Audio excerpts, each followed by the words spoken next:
Hi, good evening.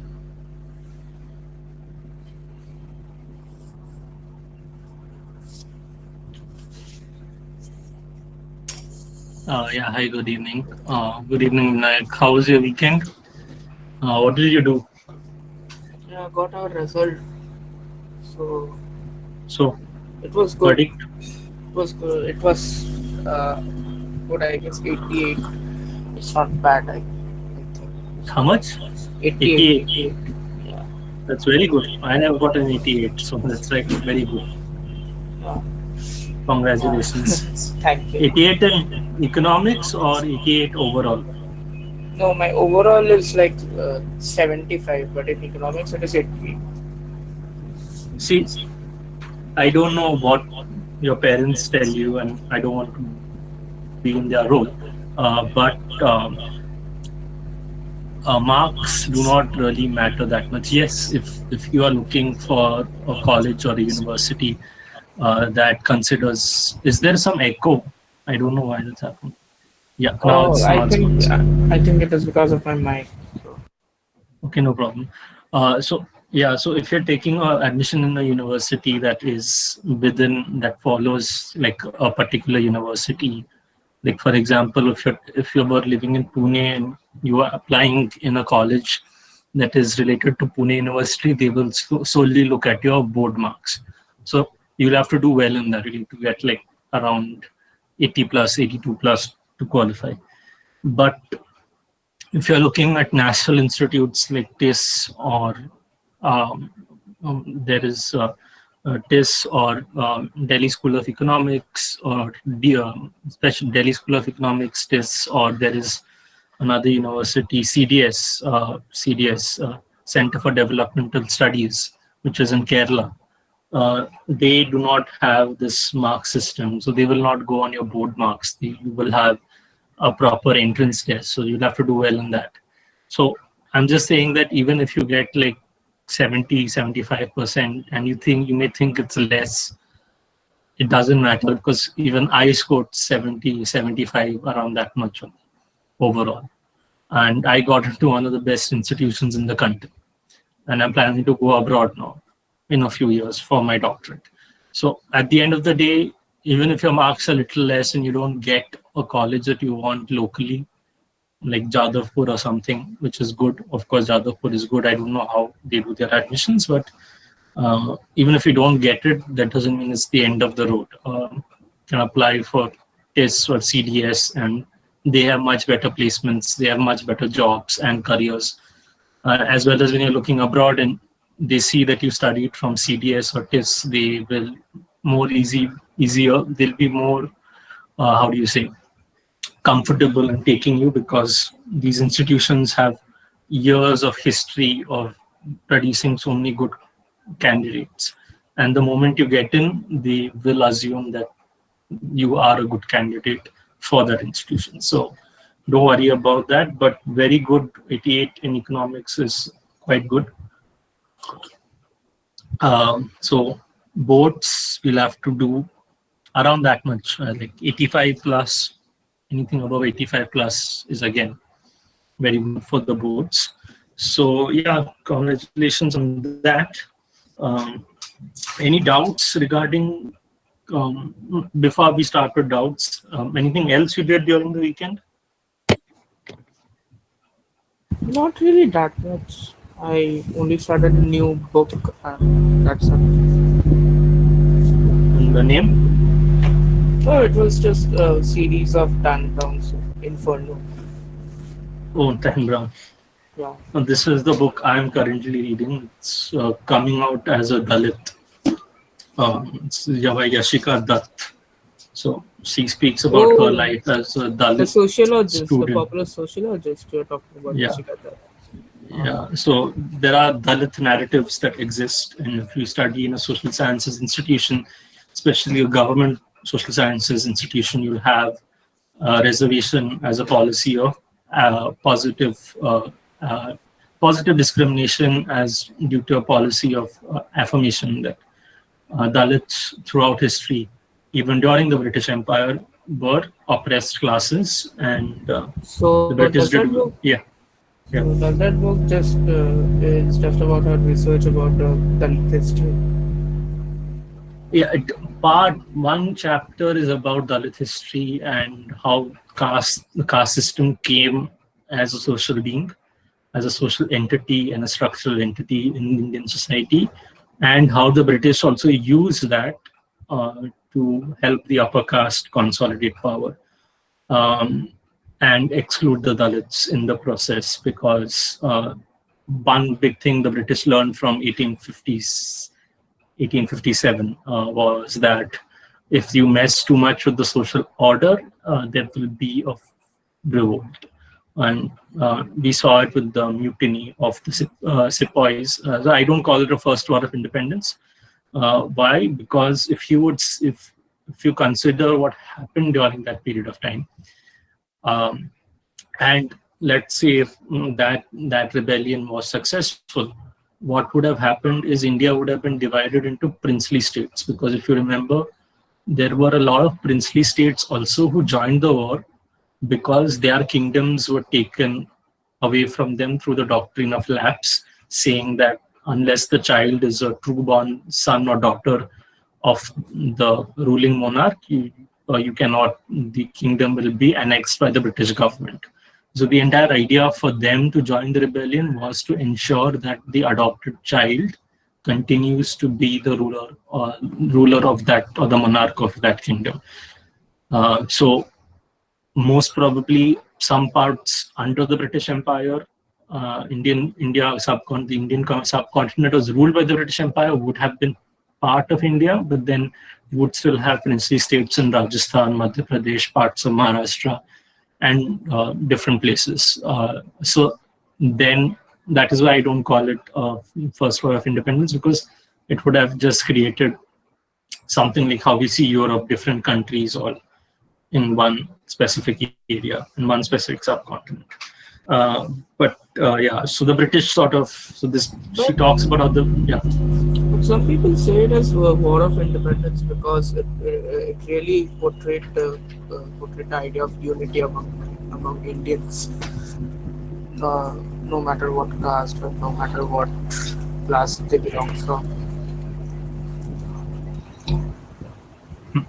Uh, yes, like, yeah, there was a sense of unity, and that sense of unity was directed towards the unjust policies of the British, because the British treated Indian sepoys very differently than the white British officers who were there, as well as them taking away uh, the princely king the princely estates, like the kingdoms from the princes and the princesses, and that created dissent, that created resentment towards this British government, because the idea what the princely states got was, if we follow the rules of the British, if we give them what they want, they want taxes, we'll give them taxes, they want crops, we give them crops, and we'll be happy. They won't annex our kingdom, we can continue ruling over our kingdom.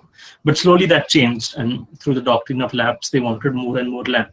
And for the British, the only thing that they wanted from India was, one, the resources and the taxes that they could gain from the country. So at the end of the day, the idea was not governing or trying to create a system of governance. The idea was just to make sure that resources were drained from the country for their own benefit. So, and using India's resources to run their industrialist economy in England. Uh, so they didn't really do any development as such. So literacy rates were low, everything was low, poverty was very high. Uh, so there was that sense of unity that came because of that resentment towards what the British government was doing.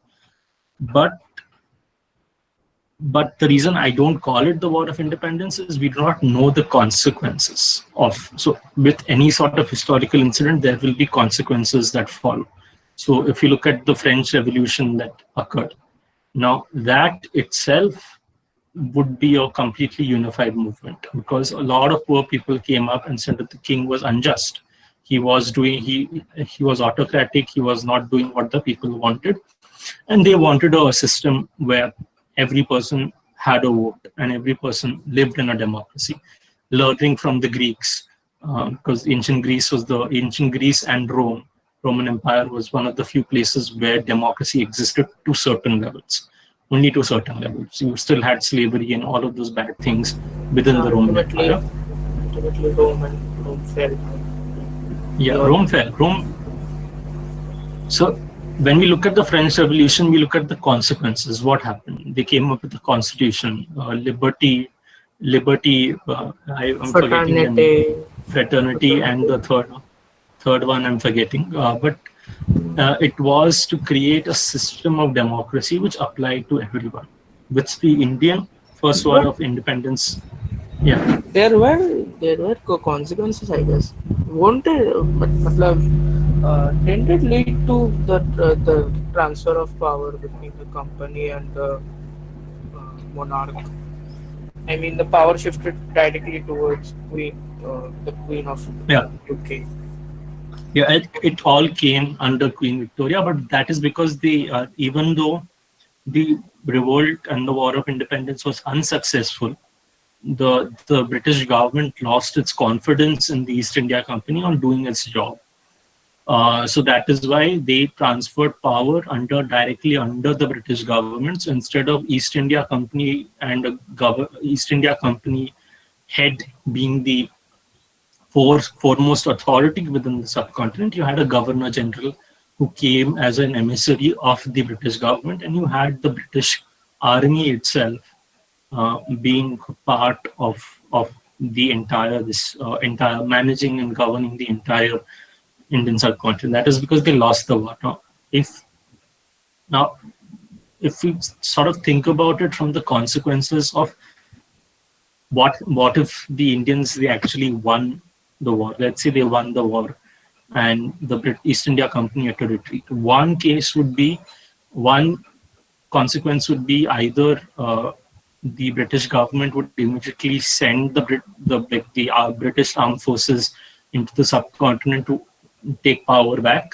That could be one, and that would have been easy. Why? Because see, once the war was won, the princely states wouldn't have joined so easily. Because if we look at 1947, we see Sardar Vallabhbhai Patel going to many of these princely states and trying to convince them to his best efforts to join the Indian Union. And in many cases, the Indian government, like in cases like Goa and these places, they had to actually forcibly take power. Goa, Hyderabad, they had to forcibly move in the army, the Indian army, and then take in power. So if let's say in 1857 also we had won the war, it would have been a situation where okay there would be some political leaders, but I don't know they would be so adamant that they would have forced the princely states to rejoin, and the princely states also wouldn't have been wouldn't be would be very reluctant to join. One reason is when people look at their monarchs and a monarch, if you see history, if any king or queen wins a war, what is the first thing that comes into people's mind? That he or she is a very good ruler. He or she should not be opposed because she has the power and she has defeated so many kings and queens before. So we are safe under her. So the idea is that if we were also to look at the people of the princely state to push for support, it would have been a difficult case to make. So that is that's why I say that. So the reason why it is said as the first war of independence is yes, there is a unity, but it was a unity towards the British policies. And one thing you learn about history is always written from the point of view of the person writing it. So if you go to Pakistan, Pakistani historian's account of the partition and India in general will be very different from when an Indian like me who writes what the partition is about. Um, uh, and this happens everywhere. Even so, the British tried to term it as a mutiny. They wanted to show that okay, this was only one faction acting. So, but it was not one faction acting. It was even the princely states, even other people coming in. Third, also most probably we would even if the war was successful, we would have a monarch how would we have a monarch? Was because if you remember, we made Bahadur Shah Zafar II as the leader and the king, the The leader, leader and of the yeah, soldiers who yeah. So if that would have happened, most probably, like how England has a king and has a queen and a king, a queen consort who has just recently passed away, we would also have had a sort of a monarchical authority or something like that. So, yes, we have to look into the consequences when we're looking at history. But the reason it's called the War of Independence is because it's Indians who sort of wanted to show that unity. Of course, there was there, but because the consequences would have been different, that is why I wouldn't call it an independence in its true sense. Independence, partially independence for the princely states, because then the British wouldn't bully them, and independence for the parts of India, because parts ruled by the British would no longer be in charge. So there would be Indians who would be sort of ruling on that area. So it would be partly, and over a period of time, maybe the princely states would have joined us. So it could have been the first war of independence, but then that is sort of alternate history. So yeah, Yeah, but okay, I understand the fact that it is not the first war of independence because the whole thing which happened during 1857 was basically in the eastern regions and not a whole nationwide movement. So yeah, it was basically a mutiny. yeah, But really, this concept of first war of independence came into when it came into existence after various speeches given by politicians to encourage the national movement later on. That's yeah, interesting. I mean, as yeah, Mr. Majumdar, who basically wrote this history. I don't know. I don't remember the timeline correctly, but basically it was the influence of those politicians and people who encouraged this as the first war of independence, rather than saying it as a mutiny. yeah. So even the Congress government, Congress has been existing for like I think around now 125 years or something, I think so, around that much. So they also use the first war of independence. They termed it as the first war of independence to get a sense of unity amongst the people. So yes, of course, you're right about that. So yeah, so this is basically partly about how the British government used caste against people. So they understood what caste is, and they used it to continue and oppress people. And the rest of this is about her life as a Dalit. So even today, even if you read a lot of Dalit literature, you'll still see a lot of Dalits still face institutional racism. That even if you're a Dalit student who's brilliant, and of course many of them are, and you get into a good college at 90% or something, you get into a college like a JNU or TIS or something like that, which have been there for years and are known for its studies and its rankings around the world. What it essentially ends up happening is that the Dalit students are identified and they say, okay, they must have gotten because the marks must have been low, and then they are treated differently. So this is basically a narrative of how she went through life in St. Stephen's. Even as a journalist, you wouldn't get promotions very soon if you were a Dalit. So she also passed for quite some time. She said that she was upper caste by changing her name. So this is an entire story. It won the Sahitya Academy Yuva Puraskar of 2020. So that's why I'm reading it. Dalit narratives tell you a different story of life altogether. So uh, that's interesting. But yeah, so yeah, any doubts regarding yesterday's last week's class? Oh, No doubts.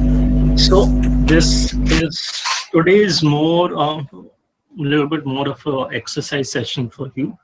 So we'll be talking about cost theory. Now, cost theory is your think cost. What do you think cost is about? What do you think cost entails? cost entails the amount of expenditure which is about to be spent on a particular needs of that particular of an individual. Of an individual, or see, when you're thinking about cost, especially from now onwards, you'll have to think about it from a macro perspective. That basically means that when you're thinking about cost, what do you think cost means to, let's say, for example, you're starting a business, what would cost mean to you? Profits, profits and capital. Is it uh, is it profit or capital? I doubt that. What do you think Okay. cost means? Okay, I say this book. Okay, this book. Let's see how much it's cost. It's priced at somewhere around here. It's priced at around 600 rupees. Uh, so how do these publishers and the author decide the price that we should keep at 600?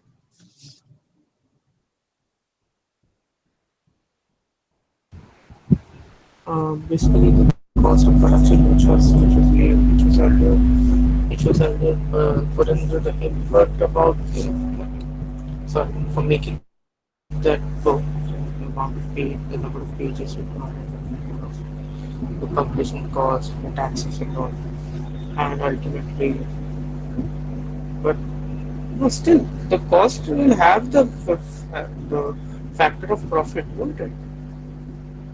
Hello, it should have Yes, that. so for me it would have uh, yes, for me when I'm saying it's 600 rupees, it would have, of course, profit factored in for the publisher, as well as factors profit or royalties for Yashika Dutt, who is the author. So yes, profit is there, but it is for me. But when I'm thinking from the point of view of the author, and I'm thinking from the point of view of the publisher, uh, so let's say think about the point of view of the author. Now the author will go, he or she will complete writing this book, and he or she will send it to 5 6 different publishers, and I will choose those publishers depending on how much they are going to take to charge me for the cost of publication. That means they may charge me, they will of course charge me for the cost of the paper. They will charge me for the cost of the printing if they have, they've outsourced the printing. In many cases, sometimes large companies do that, but publishing houses generally have their own in-house printing material. But they may also have an outsource. So printing charges, as well as you will have to hire someone to, generally when you make such covers like this, you generally sort of hire someone for cover design. So cover design charges, as well as uh, when you're looking at books, you have this hardbound type and you have a paperback format, which is that softer material, which is not very durable. So then, depending on that, I would charge, the publisher may charge different higher prices for uh, paperback, sorry, hardbound such as this, and a lesser price for the uh, paperback percentage, paperback book. So now I go to these 5 publishers. I'll go to the publisher that charges me the least, but also will ensure that there is a certain profit margin for the publisher as well. So now I've decided for the that publisher. Then I will go, and then based on how much that publisher is charging me, with the cost of, with the profit that the publisher will earn, I can then determine my royalties. So for example, if I'm going to publisher A, and publisher A gives me proposal saying that once every book sold, you will earn 200 rupees, and publisher B is, you, with every book sold, you'll earn 150 rupees. So depending on that profit margin, I essentially decide which publisher to go through. So what we are essentially looking in this entire process is how these businesses run. So they will see the cost of what the entire production process is, and then determine how much profit margin they want to add.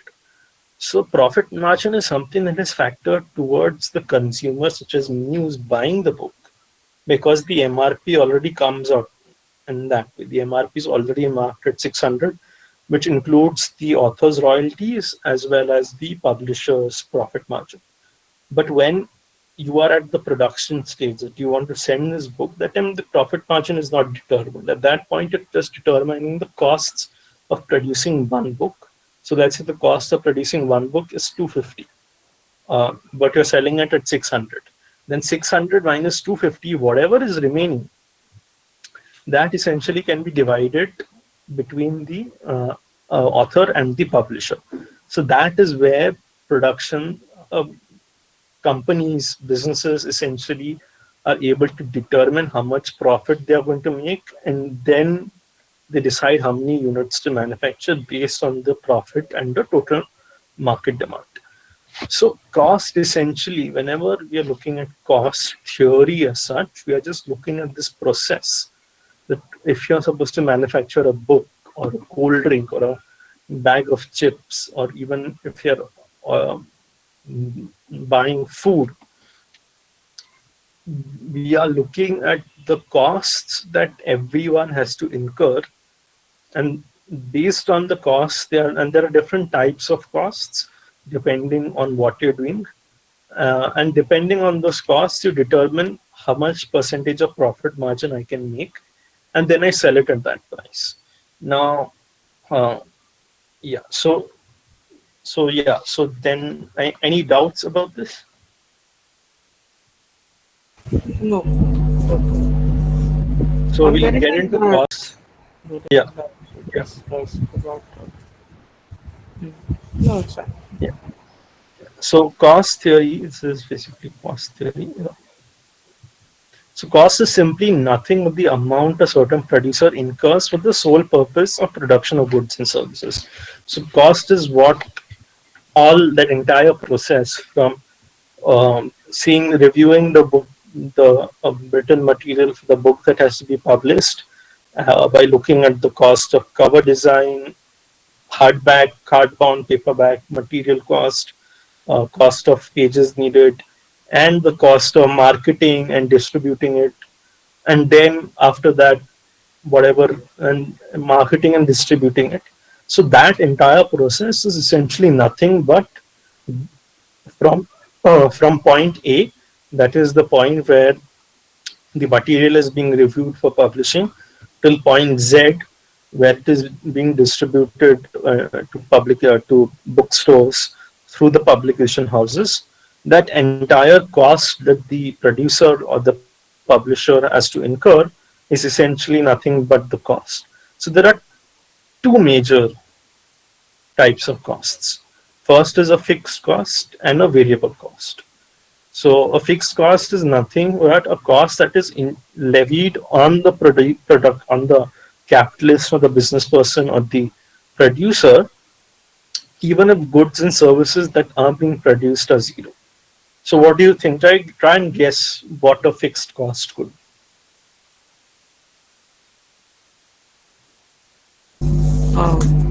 Fixed costs, I guess, uh, the price of the price which remains constant in any conditions of the economy. Yeah, that you're right. It will remain the same even if for every month, for even 5 years, even if you do not produce anything and you're not selling anything, you will still be charged. So, can you guess what kind of cost will fall under this category?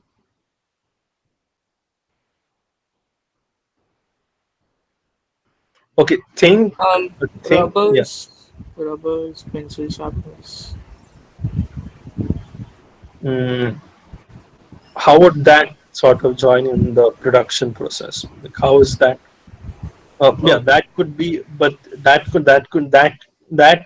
is a fixed cost in a certain sense. But but the thing about sharpeners and erasers and rubbers is that you you can use that one. You can use an eraser for 3 months. You can use a sharpener for, I think, for a year. So you do not need to buy every. You do not need to purchase every month, unless you're increasing employment count every month, and you need to give your employees the stationery products. Unless you're doing that, um, then it's not a fixed cost. And in that case, generally what people do is they buy in bulk, because then it's cheaper, and then they distribute amongst new employees over a period of 1 year. So that in a sense is not a fixed cost. Try another guess. Priceless historical monuments. But historical monuments do not produce anything as such. Think of it from the point of view of production. Okay, so as production you are saying, so a diamond or platinum ring, I guess. No, the prices would matter. No, So what would it be? let's let's say let's say you are starting a pizza store or a pizzeria, but you do not have your own shop. You do not have a place. You do not have a shop. You want you want an area that is within the heart of the city, but you on your the amount of capital that you have, you cannot afford to buy it. So your option is to rent. So you see, rent itself is a fixed cost, and generally, when we are looking at rent in itself, it is not even rent agreements. If you see by law, it's not for 1 month or 2 months, and that's a PG. But it's for a period of 1 year. So the tenant has to stay for a period of 6 months or more, or 8 months or more. And during those 8 months, if I'm starting a pizza store in the heart of the city, I do not have the capital to purchase a pay area in the heart of the city. So I will rent out a set of shops, two or three, and whoever is the landlord or the landlady, he or she will ask me to pay rent for the period of 1 year or a period of 6 months or more. And even if I'm, like, for example, the most prominent example is during the first lockdown. What happened in the first lockdown? Everything got shut down. There was no essential production of goods and services from restaurants. So pizzas weren't being sold. McDonald's was shut down. All the restaurants in an area were shut down. But they had taken places for rent before that. But they still had to pay that rent, even if they are not sort of doing any production, because the government by law is not allowing because of a major pandemic. But they still had to pay the rent. So a fixed cost is essentially something like rent, that even when you're not producing anything, like a situation during the first lockdown, or as we are approaching the second peak, it could be possible that we may be going to another lockdown. Um, that itself is a fixed cost. That even if you're not producing anything for 2 or 3 months, you will still end up have to be paying the landlord or the landlady, because that is a fixed cost. So that is why you'll see anytime if you ever see the graph of a fixed cost, and see that rent is fixed at, let's say, if 40,000 a month. Okay, because it's in the heart of the city, it's a prime area. The rent, of course, will be charged, will be higher. So whenever you see a graph of the fixed cost, it will be something like this: fixed cost, and this is, let's say, 40,000. So, and this could be time, for example. This is 1 month, this is 2 months, this is 3 months. So, or this also could be quantity. It doesn't matter. Quantity is not affected by the fixed cost. Not It is affected by the variable cost, but it is not affected by the fixed cost, because it does not depend on production of goods and services. It is something like rent. So, if you're starting a pizzeria with rent, you cannot make pizzas on a hot plate. You need to have, if you are starting a good pizzeria, you need to have an oven. You need to have a set of ovens. So that would it's essentially be a fixed cost because you'd have to pay for it once and that's it. Maybe you have to pay after 6 months for its repair, or if production becomes too much and that the demand is quite large and the production is not keeping up to the needs of the demand, you need to buy one more over a period of time. But in why is an oven a fixed cost and not an eraser or a pencil or a sharpener? Why? Because essentially I can still buy the oven and not use it. I can have an oven at home and not produce anything. It is still a cost. I have to still pay for it because if I need to serve my customers, then I need to buy an oven if they want to buy the pizza and want to pay the price for the pizza. Now, that is essentially what a fixed cost is. Um, so people may consider things like water and electricity also fixed cost because you're charged a bill every month. But that itself is also not a fixed cost because your water and electricity bill at the end of the day, at least in the within the within India, essentially is based on the level of consumption. Electricity bills and water bills, the more electricity and water you consume, the more higher you're charged. So that is why a lot of people within the middle class like to keep their ACs on a timer that will be on for 2 hours. Within 2 hours, we'll fall asleep, and because the room is closed, it'll keep the room cool. So our sleep won't be disturbed in the summertime. So why do they do that? Because if the AC is on throughout the night, what essentially happens is the power consumption of a air conditioner is quite high. It's a high voltage, so the bill will be larger. So that will come into variable cost.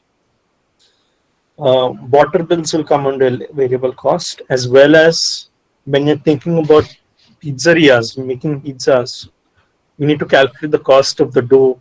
You need to calculate the cost of the if you're offering non-vegetarian pizzas, the cost of the chicken, salami, sausages, whatever toppings you use on the pizza, as well as vegetables, toppings, cheese, all of those things, and the sauces as well, herbs, spices, oregano, and even all of those things that sort of come into making a pizza.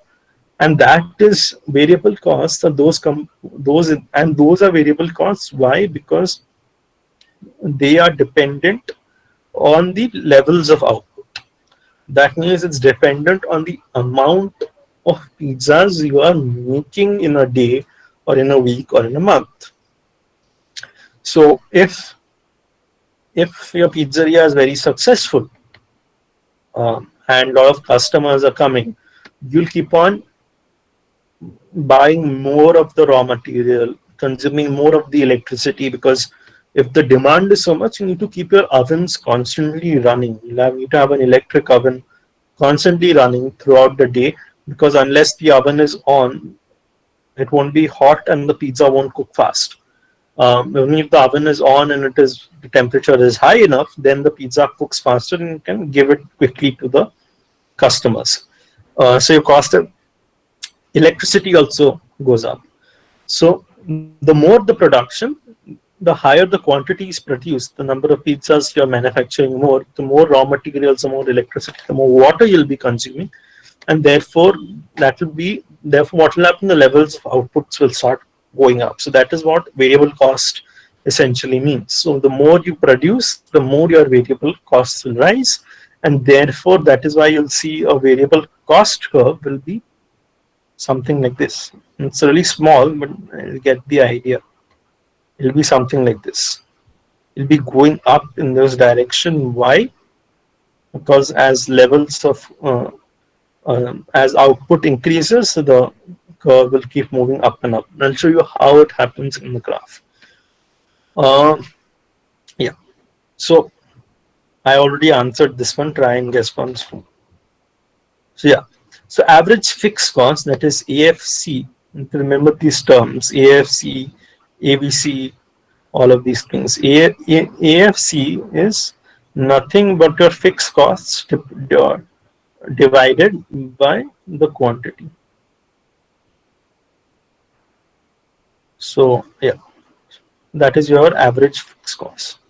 Marginal cost, as usual, how we consider with any since the start of the first marginal utility analysis that we did, is the unit increase in cost per unit of output manufactured. So let's just say, okay, let's take one example. So the cost of producing one, let's say the you are in a pizzeria, uh, and uh, the fixed cost, that is rent, is $10, and the cost of producing one pizza variable cost is 20. So your total cost is 30. Yeah. Now, second, let's say you manufactured the second pizza. This will stay fixed. This will be 10. Yeah. And this also will be 20. Now, let's say this is 30. Uh, so this will be 40. What is your marginal cost?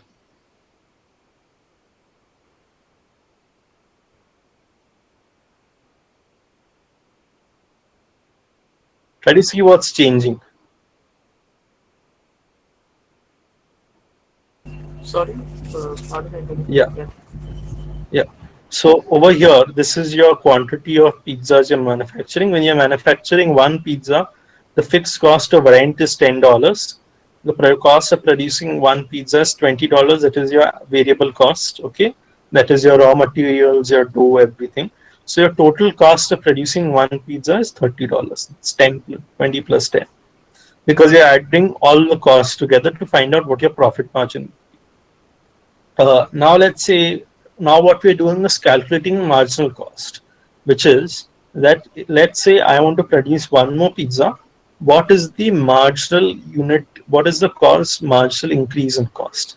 So if you remember, when we were studying marginal utility analysis, what are we saying? If there was a piece of glass of water, Oh, with the every sip stand. of Sorry. water, yeah, yeah, you don't understand, or you understood?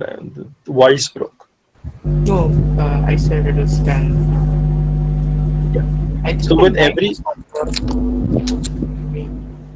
your voice is breaking. Yeah, I guess my mic is not working. Wait a minute.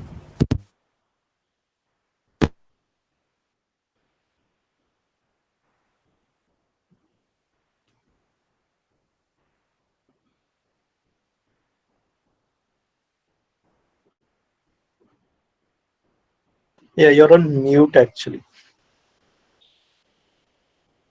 I don't know. I can't hear you. Either you're on mute or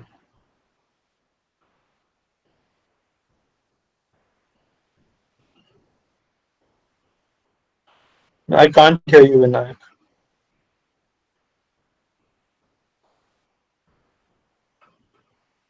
Not still can't hear you.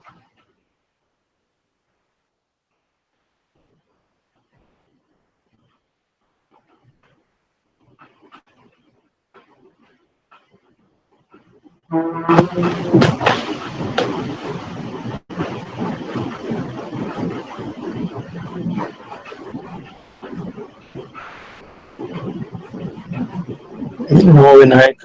Are you writing something in the chat box? Just check.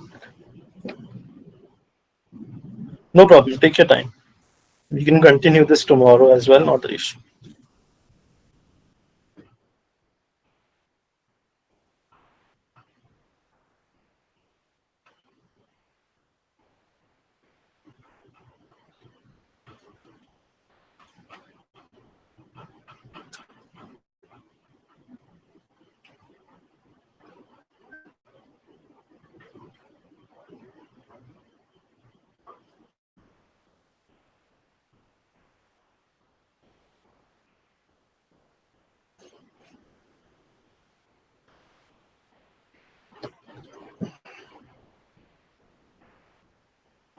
Hello. Yeah. Now I can hear you. Yeah. Yeah. So as I was saying, just let me start this up again. So what when we're talking about marginal cost, what were we considering? Marginal cost, what is marginal cost? Marginal cost is nothing but the unit increase in the cost of producing one more uh, marginal that's marginal. When you think about marginal in economics, what we're considering is what is the change in the value of the variable by increasing one unit. So if you're looking at marginal utility, what is the change in my utility of a good or service if I consume one more unit of it? So if I consume one more sip of water, how much does my thirst decrease? Similarly, when you're thinking about marginal cost, what we are thinking is, okay, if I increase production by one unit, how much percentage increase is has does happen with respect to cost? So I'll give you an example to sort of show you a more clearer picture of this. So let's say you're running the pizzeria, and let's say, no, yeah, how can I ignore the P? Let's say quantity Q. This is cost of manufacturing one pizza. Fixed cost, that is your rent, is $5. The cost of manufacturing that making that one pizza, that is your variable cost, VC, is, let's say, $10. Okay. So your total cost, which will be 5 plus 10, is 15. This is 15. Now I want to see the marginal cost of saying of let's say I want to find out the marginal cost of increasing the price. If I want to manufacture one more pizza, I want to determine what the marginal cost would be. So I say, okay, let's say I manufacture two pizzas. Fixed cost will stay the same because it is not affected by demand in any sense. It will stay the same. Even if production is zero, it will still be 5. Even production is 50, it will still be 5. And let's say uh, variable cost, now with the increase in price of dough or the increase in the price of tomatoes, which then affects the price of the sauce that is being sold to you, goes up by $5. So now the cost is total cost is 20. So by looking at this, what do you think is what is the marginal cost? Increase in marginal cost. $5. Exactly. So that is what I was trying to say. So Okay. 5, and how did you figure that out? Through this. The difference in this and the difference in total cost. That was basically when with a unit increase, that is by increasing one more by manufacturing one more extra pizza, what is essentially happening is my cost is increasing by $5. Um, so that is your marginal cost essentially. Yeah. So there is something also known as opportunity cost. So if you remember, we had done opportunity cost in also in production possibility curves. So if you can you recap with respect to production possibility curves, what is an opportunity cost? Don't look at what I've written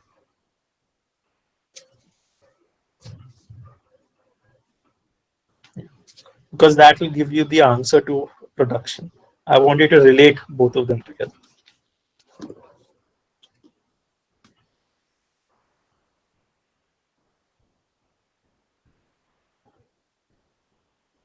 I mean, as far as I remember, isn't opportunity cost is like uh,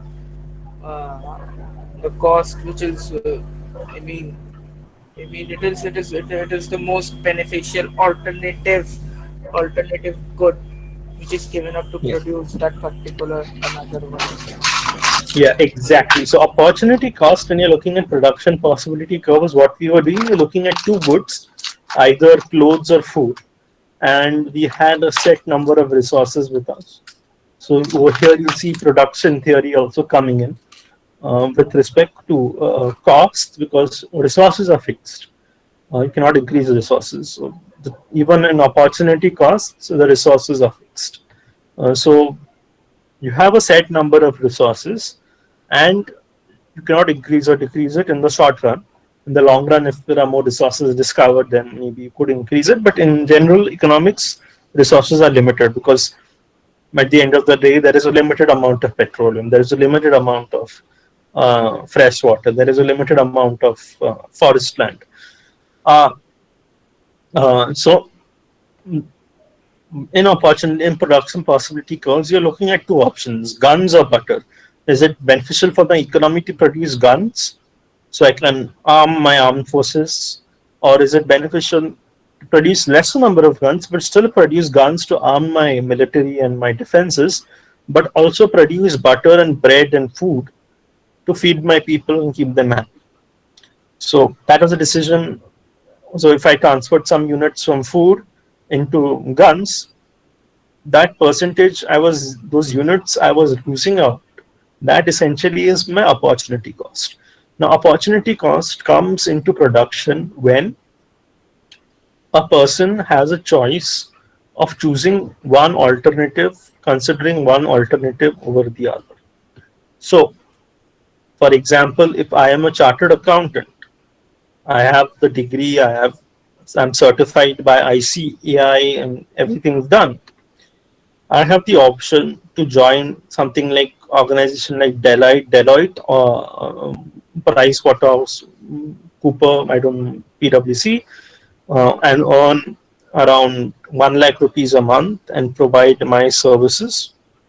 Or the other thing I can do is start my own chartered accountancy practice and earn around 1 lakh 50,000 or 80,000 a month. Now, rupees I'm saying. So that percentage that you're losing out. So for example, if I choose to start my own business, I'm essentially losing out on 20,000 rupees. That percentage of 20,000, that 20,000 that I'm losing is my opportunity cost because I chose to start my own business rather than joining Deloitte or PwC. Uh, that cost, or I'm joining Deloitte or PwC, and that alternative of not starting my business that is lost, that is my opportunity cost. And how can that affect me? For example, if Deloitte suddenly leaves the country because of some crisis or something, or they go bankrupt, what essentially will happen is I will lose my job, and those people who were clients to these companies will go to private businesses. So, what would that mean to me? If I had started my private business then, I would by now have a large influx of clients coming to me asking for my services, and I would have earned 3 lakhs, 4 lakhs. So, then that 3 or 4 lakhs, that 3 lakhs, and that 2 lakh difference, that essentially is my opportunity cost gone because I chose to work with a multinational and not start my own business. So that itself is how opportunity cost is related to production. So yeah, so total cost incurred by any firm, and after they determine the total cost, they will determine the profit margin. So over here, this is my total cost. My total cost is 15, 20, and let's say final total cost comes up to 40. Okay. Now, based on this total cost, I will determine my profit margin. So, if I want to say to keep my business running, I need a 20% profit margin on 40. That is my final cost thing. 20 by 100 into 40. This and this will go 1 and 2. So, I will sell all my pizzas at $48. Why? Because it will cover all the cost of producing as many units as my production uh, production facilities and resources make. Like, so 48 is the price that I'm considering when I'm looking at the entire production process to what maximum it can reach until it starts dropping down. And and I'm also then considering how much I should charge. So 48 in itself covers the cost of the fixed cost of the rent, it covers the cost of the raw materials, it covers the cost of electricity, water bills, everything, furniture. Furniture is more of a fixed cost, like more of a fixed cost. If you have more and more, you need to buy more and more, but they are long term. But I'll be considering all of that and then I'll be giving a price. So the profit margin is calculated after these costs are sort of determined.